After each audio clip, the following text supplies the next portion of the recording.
am drifting off in the sea of her poison. Soon I will hear her voice.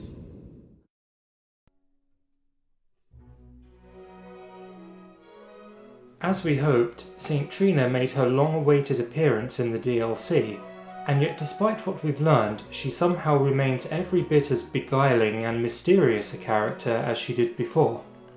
For every little scrap of revelation we got, the big questions seemed to go even deeper. The metaphysical nature of her relationship to Miquella, the compelling effect they have on everyone, and her ultimate abandonment. Nevertheless, there's a great deal about her which does make sense, and a lot of it stems from the symbolism of the lilies, especially in the Japanese perspective which FromSoft bring. The name for water lilies, or suiren, literally means sleeping lotus in Japanese because the flowers close at night and reopen to sunlight. Obviously, this works as an ideal motif for a character connected to sleep. The two aspects of St. Trina's character we are explicitly told about in item descriptions, that is, the confusion over her gender and the fact that she appeared and disappeared suddenly, are also based on peculiarities of the water lily. This plant blooms sporadically during its season, and the flowers are very short-lived, never lasting more than a couple of days. During their brief appearances, the flowers are hermaphroditic, and go through visually distinct female and male phases in turn. As a religious symbol, the water lily, or lotuses in general, have a long history in classical East Asian traditions as a symbol of divine perfection and purity arising out of muddy waters as they do. Miquella himself certainly follows a similar pattern as he ascends to divinity. The carving on St. Trina's torch depicts her with a third eye in the middle of the forehead. This is another very ancient symbol in the Far East, particularly amongst Hindus and Buddhists, and represents enlightenment, or seeing beyond the confines of physical reality. For the likes of the Ollier, this would mean the messages Trina passes along in the beautiful sleep she evokes. But for Trina herself, it now means her intimate knowledge of Miquella's intentions.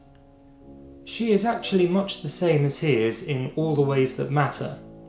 The sleep she brings seems more like a drug high than any natural sleep. Likewise, the affection that Miquella compels is, as his rune tells us, a charm to be resisted. In other words, the effects they have on people are similarly illusory.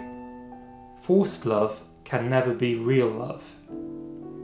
As Miquella, hell-bent, or perhaps rather heaven-bent, on godhood and ideological purity gradually divests all former aspects of himself, Trina finds herself on the receiving end, not just casually abandoned, but thrown away and sealed up.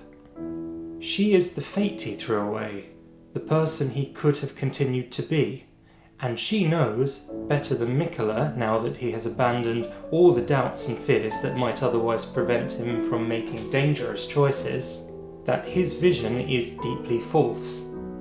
A utopia based on compelled love is no utopia at all, it is totalitarianism. With Radahn at the helm, it would be a military theocracy. And Miquella, no longer even a complete self, but shorn of all that makes him who he always has been, would be trapped at the top of an even more deeply unstable order than Marika's. Like so many political visionaries before, he seems to lack the capacity to recognise the faults in his own actions, or to sense that he has gone too far. The road to hell, as they say, is paved with good intentions. Trina asks us to kill him not out of anger, but out of love, to save him from himself, even though she knows she will condemn herself in the process. Like a fleeting dream, or perhaps a beautiful fading flower, a water lily no less, she finally disappears as quickly as she appeared. I can't explain to you the precise nature of how one person can be so profoundly divided. This is deliberately presented as divine and mysterious, just like with Marika and Radahn. What we can learn, though, is that sometimes it pays to take notice of your better side. Listening to reason keeps our ambition in check, and listening to love stops us becoming manipulators. And so, St. Trina takes her place in the FromSoft canon as yet another tragic heroine, forever lovely, but doomed from the start. Somnus donum Deorum gratissimum.